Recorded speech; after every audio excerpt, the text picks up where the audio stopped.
Dear student, তোমালোক সকলোকে মোৰ চেনেললৈ ৱেলকাম জনাইছোঁ। আৰু এই ভিডিঅ'টো তোমালোকে দেখা পাইছা তোমালোকৰ যিটো ছ'চিয়েল ছায়েন্সৰ জিঅ'গ্ৰাফী পাৰ্ট, অৰ্থাৎ ভূগোল খণ্ডটোৰ তৃতীয় অধ্যায় ভাৰতবৰ্ষৰ ভূগোল, এই পাঠটোৰ পৰা কেইটামান অতিকে ইম্পৰ্টেণ্ট MCQ তোমালোকলৈ আগবঢ়াবলৈ লৈছোঁ, যিবিলাক তোমালোকৰ আপকামিং এনুৱেল এক্সামত নিশ্চয় কমন পৰিব। তো পাৰিলে তোমালোকে কুৱেশ্যনখিনি নোট কৰি ল'বা আৰু তাৰপাছত মুখস্থ কৰিবা। ইয়াৰ আগতেও মই তোমালোকৰ ইতিহাস খণ্ডটোৰ পৰা মানৰ অসম আক্ৰমণ এই পাঠটোৰ MCQ আগবঢ়াইছিলোঁ। যদি তোমালোকে চোৱা নাই ভিডিঅ'টো চাই ল'বা, মই ডেছক্ৰিপশ্যনত লিংক দি দিম। আৰু লগতে মোৰ এটা হোৱাটছআপ গ্ৰুপ আছে, all Assam class 9 intelligent group বুলি। তো তোমালোকে যদি তাত জইন কৰিবলৈ ইচ্ছুক হয় তেতিয়াহ'লে ডেছক্ৰিপশ্যনত লিংক দিয়া থাকিব, তোমালোকে তাত ক্লিক কৰি জইন ৰিকুৱেষ্ট পঠাবা, মই তোমালোকক এড কৰিম।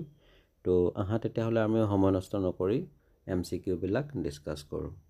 ইয়াত দিয়া আছে, তোমালোকে দেখা পাইছা যে তলৰ প্ৰতিটো প্ৰশ্নৰ বাবে 4টাকৈ বিকল্প দিয়া আছে, শুদ্ধ উত্তৰবোৰ বাছনি কৰা। মই অসমীয়া অংশখিনি পঢ়ি দিছোঁ, বাকী ইংলিছ মিডিয়ামৰ ষ্টুডেণ্টবিলাকে কুৱেশ্যনবোৰ নিজে চাই ল'ব পাৰিব। তো ফাৰ্ষ্ট কুৱেশ্যনটোত আমাক এটা এছাৰচন অৰ্থাৎ উক্তি দিয়া আছে আৰু ৰিজন দিয়া আছে, তাৰ কাৰণটো দিয়া আছে। তো এছাৰচনটো দিয়া আছে যে ভাৰতৰ পূব উপকূল অঞ্চলটো পশ্চিম উপকূল অঞ্চলটোৰ তুলনাত অধিক বহল আৰু সাৰুৱা। এই উক্তিটো সত্য, কাৰণ পূব উপকূলটো দক্ষিণ ভাৰতৰ আটাইবিলাক প্ৰধান নদীয়ে সৃষ্টি কৰা সমভূমি আৰু ব-দ্বীপৰ দ্বাৰা গঠিত। আৰু ইয়াৰ ৰিজনটো দিছে ভাৰতৰ পূব উপকূল অঞ্চলটো পূৰ্বঘাট পৰ্বতশ্ৰেণী আৰু বংগোপসাগৰৰ মাজত অৱস্থিত। এই উক্তিটো সত্য আৰু ওপৰৰ বাক্যটোৰ লগত ইয়াৰ যথেষ্ট সম্বন্ধ আছে। এই প্ৰশ্নটোৰ বিকল্প উত্তৰ হিচাপে যি 4টা অপশ্যন দি দিছে তাৰ ভিতৰত শুদ্ধ অপশ্যনটো হ'ব অপশ্যন চি, এ আৰু আৰ উভয় শুদ্ধ আৰু আৰ এৰ শুদ্ধ বৰ্ণনা। নেক্সট কুৱেশ্যন নম্বৰ 2টোত দিছে তলৰ কোনবিধ কাঁইটীয়া মৰু উদ্ভিদৰ উদাহৰণ? অপশ্যন এ দিছে খয়েৰ, বি তাল, চি আকাচিয়া, ডি শিমলু। আমি পাইছিলোঁ যে একাচিয়া বিভিন্ন প্ৰকাৰৰ কেকটাছ, খেজুৰ, বগৰী আদি মৰু অঞ্চলৰ প্ৰধান উদ্ভিদ। গতিকে এই প্ৰশ্নটোৰ শুদ্ধ অপশ্যনটো হ'ব অপশ্যন চি একাচিয়া। 3 নম্বৰ কুৱেশ্যনটোত দিছে ভাৰতৰ উপকূল ৰেখাৰ দৈৰ্ঘ্য কিমান? তো ইয়াত আমাক যি 4টা অপশ্যন দি দিছে তাৰ ভিতৰত শুদ্ধ অপশ্যনটো হ'ব অপশ্যন চি 6100 কিলোমিটাৰ। এনেকুৱা ধৰণৰ কুৱেশ্যনবিলাক তোমালোকৰ শ্বৰ্ট কুৱেশ্যন হিচাপে আহিব পাৰে। গতিকে ইয়াত যিকেইটা MCQ আগবঢ়াইছোঁ এই কুৱেশ্যনবিলাকে শ্বৰ্ট কুৱেশ্যন হিচাপে আহিলেও তোমালোকে নিশ্চয় ইয়াৰ উত্তৰটো লিখিব পাৰিবা। কুৱেশ্যন নম্বৰ 4টোত দিছে ভাৰতবৰ্ষত নিবনুৱাৰ সংখ্যা গণনা কৰা সংস্থাটোৰ নাম। অপশ্যন এ দিছে ৰাষ্ট্ৰীয় নমুনা সমীক্ষা সংস্থা, অপশ্যন বি নীতি আয়োগ, অপশ্যন চি পৰিসংখ্যা বিভাগ আৰু অপশ্যন ডি দিছে নিৰ্ভেদ ফাউণ্ডেশ্যন। ভাৰতবৰ্ষত নিবনুৱাৰ সংখ্যা গণনা কৰে ৰাষ্ট্ৰীয় নমুনা সমীক্ষা সংস্থাই, যিটোক national sample survey organisation NSSO বুলি কোৱা হয় চমুকৈ। আৰু এই সংস্থাটোৰ মতে ভাৰতবৰ্ষৰ নগৰ অঞ্চলত নিবনুৱাৰ সংখ্যা 6.4% আৰু গ্ৰাম্য অঞ্চলত 6.6%। ইয়াত আমাক যি 4টা অপশ্যন দি দিছে তাৰ ভিতৰত শুদ্ধ অপশ্যনটো হ'ব option A. Next question number 5ত পুনৰ এ আৰু আৰৰ ৰূপত দিয়া তথ্যখিনিৰ ভিত্তিত শুদ্ধ উত্তৰটো আমাক বাছি উলিয়াবলৈ দিছে। এতিয়া আমাক এছাৰচন যিটো এটো দিছে যে ভাৰতবৰ্ষক উপমহাদেশ বুলিও কোৱা হয়। এই উক্তিটো সত্য, কাৰণ আমাৰ ভাৰতবৰ্ষই পৃথিৱীৰ মুঠ মাটিকালিৰ 2.4% জুৰি আছে। আৰু ইয়াৰ ৰিজনটো দিছে যে 2011 চনৰ ভাৰতৰ লোকপিয়ল মতে ভাৰত পৃথিৱীৰ দ্বিতীয় সৰ্ববৃহৎ জনবহুল দেশ। তো এইটো সত্য, কিন্তু ওপৰৰ বাক্যটোৰ লগত ইয়াৰ কোনো সম্পৰ্ক নাই যেন লাগে। এই প্ৰশ্নটোৰ উত্তৰ হিচাপে যি 4টা বিকল্প উত্তৰ আমাক আগবঢ়াইছে তাৰ ভিতৰত শুদ্ধ অপশ্যনটো হ'ব অপশ্যন ডি, এ আৰু আৰ উভয় শুদ্ধ, কিন্তু আৰ এৰ শুদ্ধ বৰ্ণনা নহয়। কুৱেশ্যন নম্বৰ 6ত দিছে কোনখন ভাৰতীয় ৰাজ্যৰ 2খন পৃথক ৰাজধানী আছে? অপশ্যনসমূহ দিছে অপশ্যন এ পাঞ্জাৱ, বি অন্ধ্ৰপ্ৰদেশ, চি জম্মু আৰু কাশ্মীৰ, ডি অৰুণাচল প্ৰদেশ। এই কুৱেশ্যনটোৰ শুদ্ধ এনচাৰটো হ'ব অপশ্যন চি জম্মু আৰু কাশ্মীৰ, কাৰণ জম্মু আৰু কাশ্মীৰত ছামাৰ ছিজন অৰ্থাৎ গ্ৰীষ্মকালত মে' মাহৰ পৰা অক্টোবৰ মাহলৈ ইয়াৰ ৰাজধানী হিচাপে লোৱা হয় শ্ৰীনগৰক, আৰু যেতিয়া ঠাণ্ডা দিন আহি যায় উইণ্টাৰ ছিজনত নৱেম্বৰৰ পৰা এপ্ৰিল মাহলৈ ইয়াৰ ৰাজধানী হিচাপে স্বীকৃতি দিয়া হয় জম্মুক। গতিকে আমি দেখা পালোঁ যে জম্মু আৰু কাশ্মীৰত 2খন পৃথক ৰাজধানী আছে। কুৱেশ্যন নম্বৰ 7ত গংগা নদীৰ কিছুমান উপনৈৰ নাম উল্লেখ কৰিছে আৰু তাৰ পৰা আমি শুদ্ধ উত্তৰটো বাছনি কৰিব লাগে। তো গংগা নদীৰ উপনৈ হিচাপে অপশ্যন এত দিছে গোমতী, ৰাবি, পেনাৰ, অপশ্যন বিত দিছে গংগোত্ৰী, কাবেৰী, গোদাবৰী, অপশ্যন চি দিছে কোশী, ঘাগ্ৰা, গণ্ডক আৰু অপশ্যন ডিত দিছে অলকানন্দ, বিপাশা, চোন। আমি পাইছিলোঁ যে হিমালয় পাৰ্বত্য অঞ্চলেৰে গংগাই উত্তৰ প্ৰদেশ, বিহাৰ আৰু পশ্চিম বংগৰ সমভূমিয়েদি বৈ আহোঁতে অলকানন্দা, যমুনা, ৰামগংগা, গোমতী, ঘাগ্ৰা, গণ্ডক, সোণ, কুশী আদি উপনৈসমূহ ইয়াৰ লগ লাগিছে। ইয়াত অপশ্যন চিত দিয়া কুশী, ঘাগ্ৰা, গণ্ডক নদীকেইখন আমি গংগাৰ উপনৈ হিচাপে পালোঁ। গতিকে ইয়াত শুদ্ধ অপশ্যনটো হ'ব অপশ্যন চি। কুৱেশ্যন নম্বৰ 8ত লেফ্ট ছাইডত লোকেশ্যন অৱস্থান দিছে, কিছুমান ৰাজ্যৰ নাম দিছে আৰু ৰাইট ছাইডত হ্ৰদৰ নাম দিছে। সেই হ্ৰদবিলাক কোনকেইখন ৰাজ্যত আছে তাক আমি শুদ্ধভাৱে মিলাব লাগে আৰু তাৰপিছত আমি শুদ্ধ উত্তৰটো বাছনি কৰিব লাগে। ইয়াক আমি এনেধৰণে মিলাব পাৰোঁ যে কাশ্মীৰত থকা হ্ৰদটো হৈছে উলাৰ আৰু ৰাজস্থানত থকা হ্ৰদটো হৈছে সম্বৰ আৰু তামিলনাডুত থকা হ্ৰদটো হৈছে কোলাৰ আৰু উৰিষ্যাত থকা হ্ৰদটো হৈছে চিল্কা।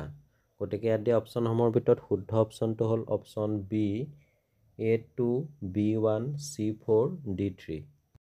9 নম্বৰ দিছে যে আকাৰ হিচাপত দেশসমূহৰ ভিতৰত ভাৰতৰ স্থান কিমান? অপশ্যন এ প্ৰথম, বি দ্বিতীয়, 3 পঞ্চম, 4 সপ্তম।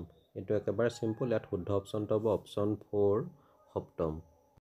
কুৱেশ্যন নম্বৰ 10ত আমাক 4টা অপশ্যনত কিছুমান মাটিকালিৰ জোখ দিছে আৰু তাৰ ভিতৰত ভাৰতৰ মুঠ মাটিকালি কোনটো হয় আমি চিনাক্তকৰণ কৰিব লাগে। তো ইয়াত আমাক যি 4টা অপশ্যন দি দিছে তাৰ ভিতৰত শুদ্ধ অপশ্যনটো হ'ব অপশ্যন 1, 3,287,263 বৰ্গ কিলোমিটাৰ। এয়া হৈছে ভাৰতৰ মুঠ মাটিকালি। কুৱেশ্যন নম্বৰ 11ত দিছে 2011 চনৰ লোকপিয়ল মতে ভাৰতৰ জনসংখ্যা হ'ল অপশ্যন এ 200 কোটি, বি 300 কোটি, চি 121 কোটি, ডি 500 কোটি। ইয়াত দিয়া অপশ্যনসমূহৰ ভিতৰত শুদ্ধ অপশ্যনটো হ'ব অপশ্যন চি 121 কোটি। ইয়াত অপশ্যনসমূহ এটা ৰাউণ্ড ফিগাৰত দিছে, কিন্তু ভাৰতৰ মুঠ জনসংখ্যাৰ শুদ্ধ মানটো হৈছে এইটো। নেক্সট কুৱেশ্যনটো দিছে ভাৰতৰ আটাইতকৈ জনবহুল ৰাজ্য হ'ল অপশ্যন এ Rajasthan, B Uttar Pradesh, C Madhya Pradesh, D Meghalaya. ইয়াত শুদ্ধ অপশ্যনটো হ'ব অপশ্যন বি উত্তৰ প্ৰদেশ। অৰ্থাৎ উত্তৰ প্ৰদেশ হৈছে ভাৰতৰ আটাইতকৈ জনবহুল ৰাজ্য আৰু আটাইতকৈ কম জনসংখ্যাৰ ৰাজ্যখন হৈছে লাক্ষাদ্বীপ আৰু এই ক্ষেত্ৰত আমাৰ অসমৰ স্থান হৈছে চতুৰ্দশ, অৰ্থাৎ 14 নম্বৰ পজিশ্যনত আছে অসমৰ জনসংখ্যা ভাৰতৰ জনসংখ্যাৰ ভিতৰত। কুৱেশ্যন নম্বৰ 13ত দিছে গ্ৰীষ্মকালত ভাৰতত হোৱা বৰষুণৰ মূল কাৰণ অপশ্যন এ উত্তৰ পূব মৌচুমী বতাহ, বি দক্ষিণ পশ্চিম মৌচুমী বতাহ, চি উত্তৰ পশ্চিম মৌচুমী বতাহ, অপশ্যন ডি দক্ষিণ পূব মৌচুমী বতাহ। ইয়াত শুদ্ধ অপশ্যনটো হ'ব অপশ্যন বি দক্ষিণ পশ্চিম মৌচুমী বতাহ আৰু শীতকালত বোলা মৌচুমী বতাহটো হৈছে উত্তৰ পূব মৌচুমী বতাহ, মনত ৰাখিবা। কুৱেশ্যন নম্বৰ 41ত আমি ক অংক আৰু খ অংক অৰ্থাৎ এ আৰু বি শুদ্ধভাৱে মিলাব লাগে। ইয়াৰ প্ৰথমতে দিছোঁ যিটো মেনগ্ৰোভ উদ্ভিদবিধ সুন্দৰবন আৰু নদীৰ ব-দ্বীপ অঞ্চলত পোৱা যায়। নেক্সট দিছে চিৰসেউজীয়া উদ্ভিদ, এইটো আন্দামান নিকোবৰ দ্বীপপুঞ্জত পোৱা যায়। আৰু চি যি দিছে গংগোত্ৰী, উচ্চ হিমালয়ৰ গংগোত্ৰী নামৰ হিমবাহ বা বৰফৰ পৰা গংগা নদী ওলাইছে।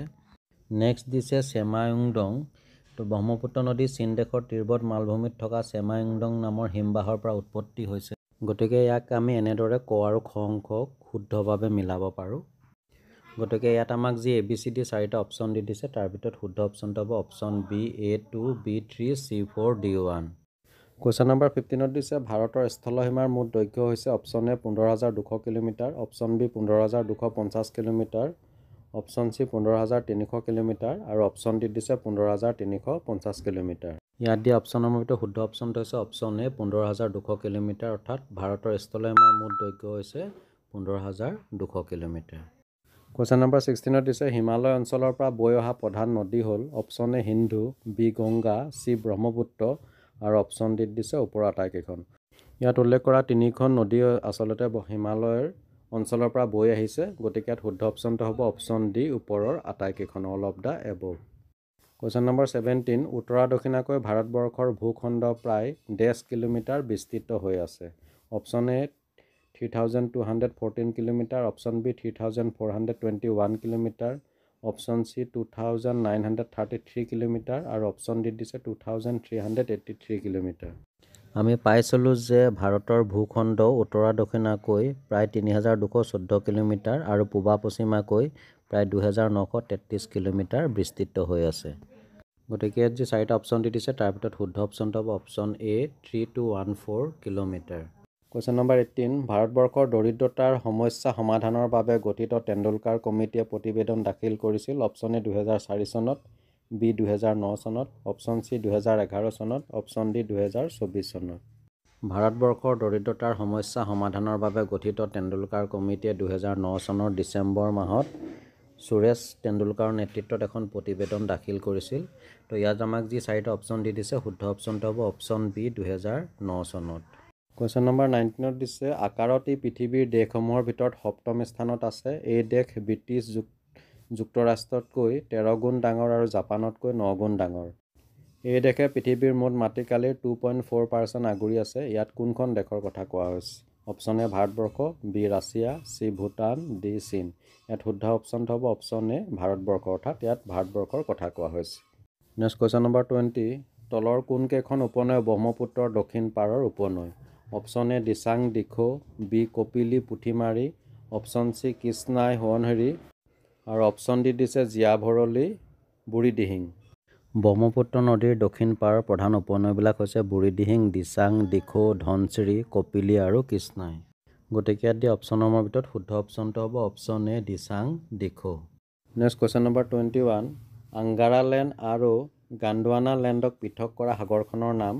অপশ্যন এ কাস্পিয়ান সাগৰ, বি ভূমধ্য সাগৰ, চি আৰৱ সাগৰ আৰু অপশ্যন ডি টেথিছ সাগৰ।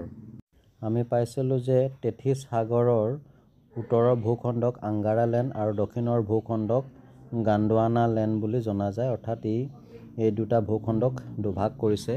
গতিকে ইয়াত দিয়া অপশ্যনসমূহৰ ভিতৰত শুদ্ধ অপশ্যনটো হ'ব অপশ্যন ডি টেথিছ সাগৰ। নেক্সট কুৱেশ্যন নম্বৰ 22ত উপযুক্ত বিকল্পটো নিৰ্বাচন কৰা। আমাক ইয়াত মেটচ কৰিবলৈ দিছে, অৰ্থাৎ কোনখন ৰাজ্যত কোনটো হ্ৰদ আছে আমি তাক শুদ্ধভাৱে মিলাব লাগে। ইয়াত আমি এনেধৰণে মিলাব পাৰোঁ তামিলনাডু কোলাৰ, মণিপুৰ লকটক, কাশ্মীৰ উলাৰ আৰু উৰিষ্যা চিল্কা। তাত উপৰোক্ত ৰাজ্যকেইখনত এই হ্ৰদকেইটা আছে। গতিকে ইয়াত দিয়া অপশ্যনসমূহৰ ভিতৰত শুদ্ধ অপশ্যনটো হ'ব option D A3, B4, C1, D2। Next question number 23 দিছে যে এটা আমাক দাবী দিছে এছাৰচন, ভাৰতলৈ বিশেষকৈ ইয়াৰ চুবুৰীয়া দেশসমূহৰ পৰা ভালেসংখ্যক প্ৰব্ৰজনকাৰীৰ সোঁত বৈছে। এই উক্তিটো সত্য হয় আৰু ইয়াৰ যুক্তি যিটো ৰিজন দিছে যে মূলতঃ ৰাজনৈতিক, অৰ্থনৈতিক, সামাজিক আৰু শৈক্ষিক কাৰণত চুবুৰীয়া দেশসমূহৰ পৰা ভাৰতলৈ জনপ্ৰব্ৰজন হৈছে। এইটো সত্য আৰু এই উপৰোক্ত যিটো দাবী দিছে তাৰ শুদ্ধ ব্যাখ্যা দাঙি ধৰিছে। গতিকে ইয়াত দিয়া অপশ্যনসমূহৰ ভিতৰত শুদ্ধ অপশ্যনটো হ'ব অপশ্যন এ, দাবী আৰু যুক্তি দুয়োটাই শুদ্ধ আৰু যুক্তিয়ে দাবীৰ শুদ্ধ ব্যাখ্যা দাঙি ধৰিছে। নেক্সট কুৱেশ্যন নম্বৰ 24ত দিছে যে উত্তৰা দক্ষিণাকৈ ভাৰতবৰ্ষৰ ভূখণ্ড প্ৰায় 1.5 কিলোমিটাৰ বিস্তৃত হৈ আছে। আমাক অপশ্যনসমূহ দিছে option A 3214 kilometre, option B 3421 kilometre, option C 2933 kilometre আৰু অপশ্যন ডি দিছে 2393 কিলোমিটাৰ। এই কুৱেশ্যনটো আমি আগতে এবাৰ পাই আহিছোঁ, গতিকে ইয়াত আৰু আলোচনা নকৰি ইয়াত শুদ্ধ অপশ্যনটো হ'ব option A 3214 kilometre. Next question number 25, Brahmaputra নদীৰ অসমৰ মাজেৰে বৈ যোৱা অংশৰ দৈৰ্ঘ্য? অপশ্যন এ প্ৰায় 750 কিলোমিটাৰ, অপশ্যন বি প্ৰায় 700 কিলোমিটাৰ, অপশ্যন চি প্ৰায় 900 কিলোমিটাৰ আৰু অপশ্যন ডি প্ৰায় 1100 কিলোমিটাৰ। ইয়াত শুদ্ধ অপশ্যনটো হ'ব অপশ্যন বি প্ৰায় 700 কিলোমিটাৰ, অৰ্থাৎ অসমৰ 700 কিলোমিটাৰ দৈৰ্ঘ্যৰ মাজেদি ব্ৰহ্মপুত্ৰ নদীখন উত্তৰৰ পৰা দক্ষিণলৈ বৈ গৈছে। নেক্সট কুৱেশ্যন নম্বৰ 26ত দিছে the total area of India in terms of world total area is, অৰ্থাৎ ভাৰতবৰ্ষৰ মুঠ মাটিকালি পৃথিৱীৰ মুঠ মাটিকালিৰ? Option A 2.4%, option B 2.5%, option C 2.6% আৰু অপশ্যন ডি 2.7%। এইটো আমি আগতে পাই আছোঁ। ইয়াৰ ভিতৰত শুদ্ধ অপশ্যনটো হ'ব অপশ্যন এ 2.4%, অৰ্থাৎ ভাৰতবৰ্ষৰ মুঠ মাটিকালি পৃথিৱীৰ মুঠ মাটিকালিৰ 2.4%। নেক্সট কুৱেশ্যন নম্বৰ 27, নৱম শ্ৰেণীৰ ছাত্ৰী প্ৰতিভাই যোৱাবাৰৰ গৰম বন্ধত মাক দেউতাকৰ লগত উৰিষ্যাৰ উপকূলীয় অঞ্চলত অৱস্থিত এটি হ্ৰদ পৰিদৰ্শন কৰিছিল। সেই হ্ৰদখনৰ নাম আছিল option A Kolar, B Pulicat, C Pushkar, D Chilika. আমি পাইছিলোঁ যে চিল্কা হ্ৰদটো উৰিষ্যাত আছে, গতিকে ইয়াত শুদ্ধ অপশ্যনটো হ'ব অপশ্যন ডি চিল্কা। নেক্সট কুৱেশ্যন নম্বৰ 21ত আমাক এটা এছাৰচন অৰ্থাৎ উক্তি দিছে আৰু উক্তিটোৰ এটা ৰিজন বা কাৰণ দিছে। এতিয়া উক্তিটো দিছে যে ভাৰতবৰ্ষৰ নৰ্মদা আৰু তাপ্তি নামৰ দুখন নৈ পূবৰ পৰা পশ্চিমলৈ বৈ গৈছে। এই উক্তিটো সত্য কাৰণ দক্ষিণ ভাৰতৰ প্ৰধান নৈ নৰ্মদা আৰু তাপ্তি পূবৰ পৰা পশ্চিমলৈ বৈ গৈ কামবে উপসাগৰত পৰিছে। আৰু ইয়াৰ ৰিজন যিটো দিছে কাৰণটো দাক্ষিণাত্য মালভূমি আকৃতিত ত্ৰিভুজ এটাৰ দৰে। এইটো সত্য আৰু ই উপৰোক্ত উক্তিটোৰ শুদ্ধ বিৱৰণী দাঙি ধৰিছে, কাৰণ দাক্ষিণাত্য মালভূমি ত্ৰিভুজ আকৃতিৰ হোৱাৰ বাবেহে নৰ্মদা আৰু তাপ্তি দক্ষিণ ভাৰতৰ অন্যান্য নদীসমূহৰ বিপৰীতে পূবৰ পৰা পশ্চিমলৈ বৈ গৈছে। গতিকে ইয়াত দিয়া অপশ্যনসমূহৰ ভিতৰত শুদ্ধ অপশ্যনটো হ'ব অপশ্যন চি, এ আৰু আৰ উভয়ে শুদ্ধ, আৰু আৰ হৈছে এৰ শুদ্ধ বিৱৰণী। কুৱেশ্যন নম্বৰ 29ত বাওঁফালে কিছুমান ৰাজ্যৰ নাম দিছে আৰু সোঁফালে সেই ৰাজ্যসমূহৰ ৰাজধানীৰ নাম দিয়া আছে, কিন্তু অলপ খেলি মেলিকৈ দিছে, তাক আমি শুদ্ধভাৱে সজাব লাগে। ইয়াত মধ্যপ্ৰদেশৰ ৰাজধানী আছে ভূপাল আৰু ৰাজস্থানৰ ৰাজধানী আছে জয়পুৰ, হাৰিয়ানাৰ ৰাজধানী হৈছে চণ্ডীগড় আৰু গোৱাৰ ৰাজধানী হৈছে পানাজী। তো ইয়াত যি 4টা অপশ্যন দি দিছে তাৰ ভিতৰত শুদ্ধ অপশ্যনটো হৈছে option B, A2, B3, C1, D4। Question number 30 দিছে 2011 চনৰ লোকপিয়ল মতে ভাৰতবৰ্ষৰ জনসংখ্যাৰ ঘনত্ব প্ৰতি বৰ্গ কিলোমিটাৰত according to 2011 census the density of population per square kilometer, option A 378, B 380, C 382, option D 386। ইয়াত শুদ্ধ অপশ্যনটো হ'ব অপশ্যন চি 382, অৰ্থাৎ প্ৰতি বৰ্গ কিলোমিটাৰ মাটিকালিত ভাৰতত গড়ে 382 জন লোকে বাস কৰে। কুৱেশ্যন নম্বৰ 31 তলৰ কোনখন নদী পঞ্জাৱ হাৰিয়ানা সমভূমি গঠনৰ লগত জড়িত? আমাক অপশ্যনসমূহ দিছে option A Ganga, B Ravi, C Alaknanda আৰু অপশ্যন ডি তাপ্তি। আমি পাঠটোত পাইছিলোঁ যে শতদ্ৰ, বিপাশা আৰু ৰাবি নদীয়ে গঠন কৰা সমভূমি হৈছে পঞ্জাৱ হাৰিয়ানাৰ সমভূমি। তো ইয়াত যি 4টা অপশ্যন দি দিছে তাৰ ভিতৰত শুদ্ধ অপশ্যনটো হ'ব অপশ্যন বি ৰাবি। নম্বৰ 32 দিছে ভাৰতৰ অৰ্থনীতিৰ কৃষিখণ্ডৰ গুৰুত্বৰ প্ৰধান কাৰণসমূহ হৈছে এইটো দিছে দেশখনৰ জনসাধাৰণে খাদ্য আহৰণৰ বাবে কৃষিখণ্ডৰ ওপৰত নিৰ্ভৰ কৰিব লগা হয়। বি দিছে দেশৰ কৰ্মক্ষম লোকৰ 60%তকৈ অধিক লোক কৃষিখণ্ডত নিয়োজিত হৈ আছে। চি দিছে দেশীয় আয়ৰ সৰ্বাধিক অংশ কৃষিখণ্ডই আগবঢ়াইছে। আৰু ডি দিছে কৃষিৰ পৰা লাভ কৰা কেঁচা মালৰ ভিত্তিত দেশৰ ভালেসংখ্যক উদ্যোগ গঢ় লৈ উঠিছে। আচলতে এইকেইটা ষ্টেটমেণ্টে ইয়াত দাঙি ধৰিছে আৰু ইয়াত দেখা পাইছোঁ যে গোটেইকেইটা ষ্টেটমেণ্টে শুদ্ধ। গতিকে ইয়াত যি আমাক ABCD 4টা অপশ্যন দি দিছে তাৰ ভিতৰত শুদ্ধ অপশ্যনটো আছে অপশ্যন চি, ABCD সকলো শুদ্ধ, all R true.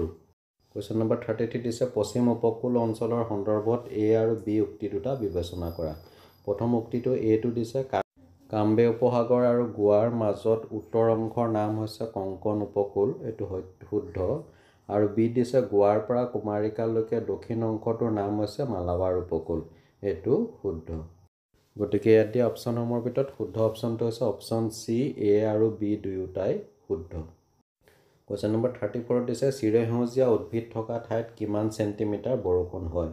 Option A 200 centimetre, খটো দিছে 100 চেণ্টিমিটাৰ, গটো দিছে 400 চেণ্টিমিটাৰ। ঘ অপশ্যনটো দিয়া নাই, আমি এটাও নহয় বুলি ধৰি ল'লে হ'ব। আমি পাঠটোত পাইছিলোঁ যে যি অঞ্চলত বাৰ্ষিক বৰষুণৰ পৰিমাণ 200 চেণ্টিমিটাৰতকৈ অধিক আৰু বাৰ্ষিক গড় উত্তাপ 25 ডিগ্ৰী চেণ্টিগ্ৰেডৰ পৰা 27 চেণ্টিগ্ৰেড, তেনে অঞ্চলত চিৰসেউজীয়া উদ্ভিদ দেখা যায়। তো ইয়াত আমাৰ শুদ্ধ অপশ্যনটো হ'ব অপশ্যন ক 200 চেণ্টিমিটাৰ। অৱশ্যে তাত 200 চেণ্টিমিটাৰতকৈ অধিক বুলি দিছে, হ'লেও আমি এইটোকে শুদ্ধ অপশ্যন বুলি ধৰি ল'ব লাগিব। কুৱেশ্যন নম্বৰ 35 লাক্ষাদ্বীপ দ্বীপপুঞ্জ কোনখন সাগৰত অৱস্থিত? অপশ্যন এ বংগোপসাগৰ, বি আৰৱ সাগৰ, অপশ্যন চি ভাৰত মহাসাগৰ আৰু অপশ্যন ডি ভূমধ্য সাগৰ। আমি পাইছিলোঁ লাক্ষাদ্বীপপুঞ্জ মালাবাৰ উপকূলৰ পশ্চিমে আৰৱ সাগৰত অৱস্থিত। তো ইয়াত শুদ্ধ অপশ্যনটো হ'ব অপশ্যন বি আৰৱ সাগৰ, আৰাবিয়ান চি। নেক্সট কুৱেশ্যনটো দিছে ভাৰতৰ কেন্দ্ৰীয় শাসিত অঞ্চল কেইখন? ক 5টা, খ 6টা, গ 7টা, ঘ 8টা। আমি জানো যে আমাৰ ভাৰত ৰাষ্ট্ৰখন বৰ্তমান 29খন ৰাজ্য আৰু 7টা কেন্দ্ৰীয় শাসিত অঞ্চলেৰে গঠিত। গতিকে ইয়াত শুদ্ধ অপশ্যনটো হ'ব অপশ্যন গ 7টা। কুৱেশ্যন নম্বৰ 37 দিছে প্ৰথম পঞ্চবাৰ্ষিক পৰিকল্পনা কেতিয়া হৈছিল? ক 1961 চনত, খ 1965 চনত, গ 1951 চনত, ঘ 1847 চনত। ইয়াত দিয়া বিকল্প উত্তৰসমূহৰ ভিতৰত শুদ্ধ উত্তৰটো হ'ব গ 1951 চনত, অৰ্থাৎ প্ৰথম পঞ্চবাৰ্ষিক পৰিকল্পনা 1951 চনত গ্ৰহণ কৰা হৈছিল। 38 নম্বৰটো দিছে ভাৰতৰ শেহতীয়াকৈ গঠন হোৱা ৰাজ্যখনৰ নাম কি? ক ছিকিম, খ উত্তৰ প্ৰদেশ, গ মহাৰাষ্ট্ৰ, ঘ তেলেংগানা। এইটো চিম্পুল, তোমালোকে জানাই। তেলেংগানা হৈছে ভাৰতৰ 29তম ৰাজ্য, যিখন 2014 চনৰ 2 জুনৰ দ্বাৰা এখন পূৰ্ণাংগ ৰাজ্য হিচাপে ঘোষণা কৰা হৈছিল। গতিকে ইয়াত শুদ্ধ অপশ্যনটো হ'ব অপশ্যন ঘ তেলেংগানা। নেক্সট কুৱেশ্যনটো দিছে ভাৰতৰ উদ্ভিদসমূহক সাধাৰণতে কেইটা ভাগত বিভক্ত কৰা হৈছে? ক 5টা, খ 6টা, গ 7টা, ঘ 9টা। আমি পাইছিলোঁ যে আমাৰ দেশৰ উদ্ভিদসমূহক 6টা ভাগত ভাগ কৰা হৈছে আৰু সেই ভাগসমূহ হৈছে চিৰসেউজীয়া উদ্ভিদ, মৌচুমীয় উদ্ভিদ, কাঁইটীয়া মৰু উদ্ভিদ, তৃণজাতীয় উদ্ভিদ, বহুদ্বীপীয় উদ্ভিদ আৰু পাৰ্বত্য উদ্ভিদ। তো ইয়াত দিয়া অপশ্যনসমূহৰ ভিতৰত শুদ্ধ অপশ্যনটো হ'ব অপশ্যন খ 6টা। ঘ নম্বৰ দিছে ভাৰতবৰ্ষ বৰ্তমান ৰাজ্য কেইখন? ক 27খন, খ 29খন, গ 32খন, ঘ 33খন। এই বিষয়ে মই অলপ আগত এটা প্ৰশ্নৰ উত্তৰত কৈ আহিছোঁ। তো ইয়াত শুদ্ধ অপশ্যনটো হ'ব অপশ্যন খ 29খন। কুৱেশ্যন নম্বৰ 41 ভাৰতৰ ভূ প্ৰাকৃতিক ভাগ কেইটা? ক 3টা, খ 4টা, গ 5টা, ঘ 6টা। আমি ভাৰতবৰ্ষৰ ভূগোল পাঠটোত পাইছিলোঁ যে ভূ প্ৰাকৃতিক গঠন আৰু বৈশিষ্ট্যৰ ওপৰত ভিত্তি কৰি ভাৰতবৰ্ষক মুঠ 4টা ভূ প্ৰাকৃতিক ভাগত ভগোৱা হৈছে। সেইকেইটা হৈছে উত্তৰৰ হিমালয় পাৰ্বত্য অঞ্চল, উত্তৰৰ ভাৰত সমভূমি অঞ্চল, দাক্ষিণাত্য মালভূমি অঞ্চল আৰু উপকূল অঞ্চল। তো ইয়াত আমাক যি 4টা বিকল্প উত্তৰ দিছে তাৰ ভিতৰত শুদ্ধ বিকল্পটো হ'ব খ 4টা। কুৱেশ্যন নম্বৰ 42 দিছে জাপানতকৈ ভাৰতবৰ্ষ কিমান গুণে ডাঙৰ? অপশ্যন এ 8 গুণ, বি 9 গুণ, চি 10 গুণ, ডি 11 গুণ। আমি আগতে পাই আহিছোঁ যে জাপানতকৈ ভাৰতবৰ্ষ 9 গুণে ডাঙৰ। গতিকে শুদ্ধ অপশ্যনটো হ'ব অপশ্যন বি 9 গুণ। 43 নম্বৰ কুৱেশ্যনত দিছে উত্তৰ অক্ষৰেখা আৰু পূব দ্ৰাঘিমা ৰেখাৰ মাজত অৱস্থিত দেশখনৰ নাম কি? A Bangladesh, B Bharat, C Pakistan, D America. ইয়াত দিয়া অপশ্যনসমূহৰ ভিতৰত শুদ্ধ অপশ্যনটো হ'ব বি ভাৰত, অৰ্থাৎ উত্তৰ অক্ষৰেখা আৰু পূব দ্ৰাঘিমা ৰেখাৰ মাজত আমাৰ ভাৰতবৰ্ষখন অৱস্থিত। 44 নম্বৰ দিছে সাগৰ পৃষ্ঠৰ পৰা হিমালয়ৰ উচ্চতা কিমান? অপশ্যন এ 7000 কিলোমিটাৰৰ অধিক। এইটো আচলতে কিলোমিটাৰ নহয় মিটাৰ হ'ব লাগিছিল, এইটো মিষ্টেক হৈ আছে। বি 6000 মিটাৰৰ অধিক, চি 8000 মিটাৰৰ অধিক আৰু অপশ্যন ডি ওপৰৰ এটাও নহয়। ইয়াত দিয়া অপশ্যনসমূহৰ ভিতৰত শুদ্ধ অপশ্যনটো হ'ব অপশ্যন চি 8000 মিটাৰৰো অধিক। কুৱেশ্যন নম্বৰ 45 হিমালয় পৰ্বত কোনটো যুগত সৃষ্টি হৈছিল বুলি কোৱা হয়? অপশ্যন এ আদিম যুগত, বি নৱপ্ৰস্তৰ যুগত, চি টাৰ্চিয়াৰী যুগত আৰু অপশ্যন ডি সত্য যুগত। ইয়াত দিয়া অপশ্যনসমূহৰ ভিতৰত শুদ্ধ অপশ্যনটো হ'ব অপশ্যন চি টাৰ্চিয়াৰী যুগত, কাৰণ হিমালয় পৰ্বতমালা টাৰ্চিয়াৰী যুগত সৃষ্টি হৈছিল বুলি ভূবিজ্ঞানীসকলে ঠাৱৰ কৰিছে। নেক্সট কুৱেশ্যন নম্বৰ 46 হিমালয় পৰ্বত শ্ৰেণীয়ে যি ঠাই আগুৰি আছে বহু নিযুত বছৰৰ আগেয়ে তাত এখন সাগৰ আছিল। সেই সাগৰখনৰ নাম হৈছে অপশ্যন এ কাস্পিয়ান সাগৰ, বি টেথিছ সাগৰ, চি বে অফ বেংগল আৰু অপশ্যন ডি দিছে ভাৰত মহাসাগৰ। ইয়াত দিয়া অপশ্যনসমূহৰ ভিতৰত শুদ্ধ অপশ্যনটো হ'ব অপশ্যন বি টেথিছ সাগৰ। কুৱেশ্যন নম্বৰ 47 ব্ৰহ্মপুত্ৰ নদী চীন দেশৰ কোনটো হিম প্ৰবাহৰ পৰা উৎপত্তি হৈছে? Option A Chemayungdung, option B Chemamudung, option C Chinamudung আৰু অপশ্যন ডি ইয়াৰ এটাও নহয়। আমি পাইছোঁ যে ব্ৰহ্মপুত্ৰ নদী চীন দেশৰ তিব্বত মালভূমিত থকা চেমায়ুংডং নামৰ হিমপ্ৰবাহৰ পৰা উৎপত্তি হৈছে। গতিকে ইয়াত দিয়া অপশ্যনসমূহৰ ভিতৰত শুদ্ধ অপশ্যনটো হ'ব option A Chemayungdung. Question number 50 last MCQ Andaman Nicobar দ্বীপপুঞ্জ হৈছে ডেছ সৰু বৰ দ্বীপৰ সমষ্টি। আমাক অপশ্যনসমূহ দিছে অপশ্যন এ 204টা, বি 11টা, চি 215টা, ডি 32টা। আমি পাঠটোত পাইছোঁ যে আন্দামান অঞ্চলৰ 204টা আৰু নিকোবৰ অঞ্চলৰ 11টা সৰু বৰ দ্বীপক লৈ মুঠ 215টা দ্বীপৰ সমষ্টিৰে আন্দামান নিকোবৰ দ্বীপপুঞ্জ গঠিত হৈছে।